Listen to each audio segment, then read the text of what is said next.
Hey everyone, it's Daniel here from InfoRest. Hope you're all doing well. So here's an interesting title for you, and I'll put the article in the description for you to read up on this article. Blackstone defaults on Nordic mortgage-backed bond.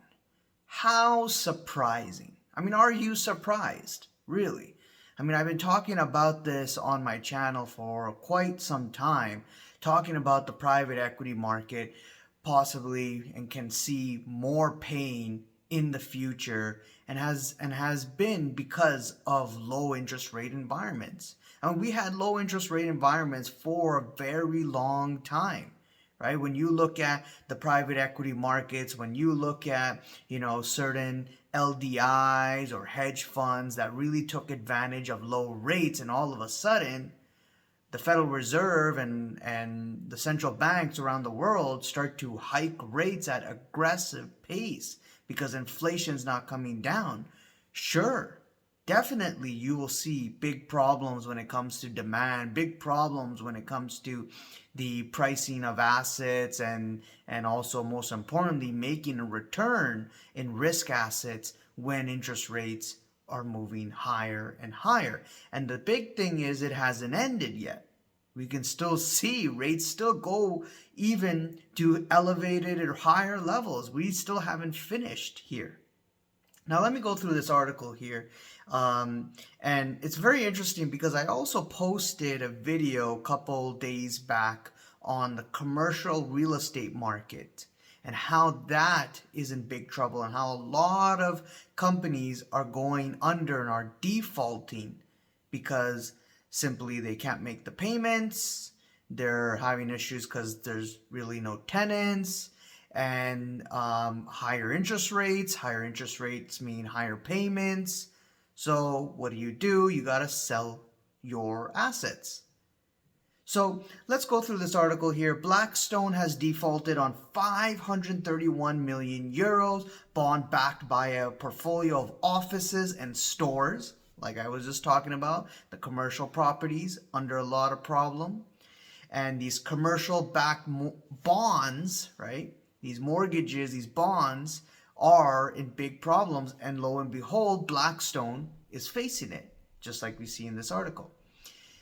So the private equity firm sought an extension from bondholders to repay the debt, but voted against it. A source familiar with the matter told Reuters. Shares of the private equity firm fell 1.6% after the news of the default was first reported by Bloomberg.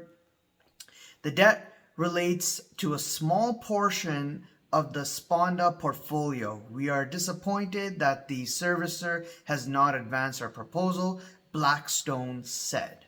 Okay, we continue to have full confidence in the core Sponda portfolio and its management team. Of course he would say that, of course. Oh, we're defaulting, but we still fully are confident with the whole portfolio and the management. Don't worry about it. Everything's fine. Go back to watching your Netflix and your YouTubes and etc. Nothing to see here. Right? So when we scroll down here, the bond, which was underwritten by Citigroup and Morgan Stanley, was originally secured against 63 mostly office buildings in Finland, but Blackstone has sold off about 16 buildings to pay off nearly half of the note, which now has an outstanding balance of 297.1 million euros, according to the Fitch ratings. Now, this is just a simple example. Oh, and I forgot, I left out one part here. Blackstone's $71 billion unlisted real estate income trust BREIT, which I also talked about in my previous videos, has also been in hot water. On Wednesday, BREIT said it forced to limit withdrawals for a fourth straight month. So, like I've been saying, right? You've got Blackstone, private equity funds, BlackRock, a lot of these companies out there halting withdrawals. You, the investor, if you're a high net worth investor and you're investing in these funds, you can't pull out because they've got enough lawyers, enough hidden clauses in there that no matter what you do, you can't get it out. And second, most importantly, these properties take time to sell. These properties, especially if you look at the residential markets, the demand, the sales on housing has completely plunged to more than 50-60% worse at levels that we've seen since 2008, or maybe even worse. Of course, commercial properties are also going to be in hot waters as well. Now, of course, when you look at United States and when you look at also Canada, residential housing is more of a bigger market than this commercial. But you can't ignore that. You can't ignore that completely, because there can still be trickle effects, especially regardless of where these funds are, where they're blowing up, whether it's Europe, whether it's US, whether it's Canada, they're all interconnected.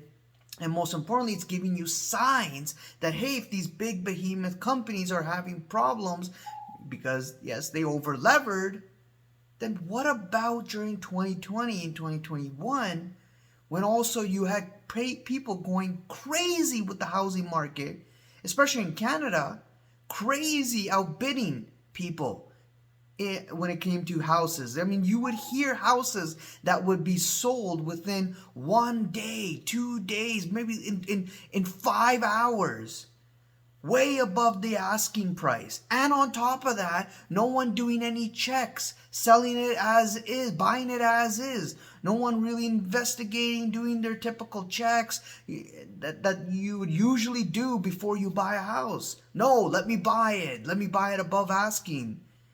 And not even care, and then later to find out that there's this problem and that problem with the house. But who cares, because rates are low. I mean, that happened during 2020, 2021, when rates went to complete zero and there was so much money that was pumped into the market. So yes, you're going to see an effect in the real estate market as a whole.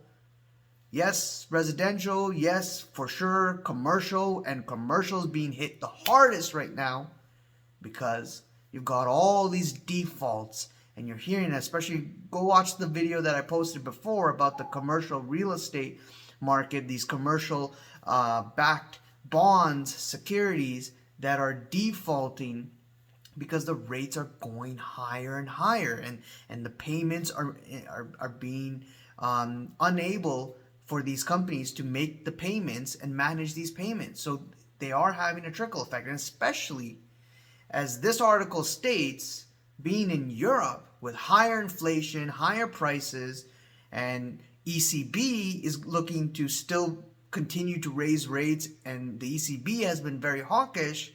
If inflation doesn't come down, then guess what? Whether it's the ECB, whether it's the Federal Reserve, whether it's the Bank of Canada, they're going to continue to either raise rates or keep rates higher for longer until something breaks. And what will break, we don't know. I don't know. I don't have a crystal ball. But it is looking like, with the past history in the past video I did on the LDIs, these hedge funds, these pension funds, and most importantly, these private equity funds, Blackstone, BlackRock, and the commercial real estate property, those are starting to crack. You're seeing the crack. You're seeing the defaults. And I wouldn't be surprised if you have the spillover effect where that starts to seep into all other areas, sectors, more people being affected, and maybe it is those pension funds, or maybe it is these private equity funds, these big behemoth companies, Blackstone and BlackRock. They're not small companies. They're huge, in the trillions. Probably those will have spillover effects to the banks, and if the banks are affected, then yeah, the Federal Reserve, the central banks of certain countries, ECB, Bank of Canada, they got to step in, probably start cutting rates and helping the markets again, just like they did in 2020. But before that, guess what? Rates are going higher, and if they pause, then they're going to keep it there at elevated levels until something breaks. And just because one guy, one company, one private equity fund is defaulting on a little loan over there is just the beginning. Yes, it is, but doesn't mean that they're going to stop all of a sudden, right? There's no mandate that the central bank that has, especially in the Fed, if we talk about the Fed or the ECB, even in the UK as well, they don't have a mandate to help private equity funds unless the effect and the pain starts to really trickle and spill over all over in the economy, consumers, and most importantly, the banking sector. And it affects the credit, the bonds, etc., then sure, you will see them step in. But until then, you can see it crank them up, those rates, cranking those rates higher and higher until something breaks, and then probably you'll see inflation come down to possibly their target, or maybe even below. So you let me know what you guys think. Leave a comment below, subscribe, hit the like button and the bell icon to be notified on the next video, and I'll see you guys around. Cheers, bye.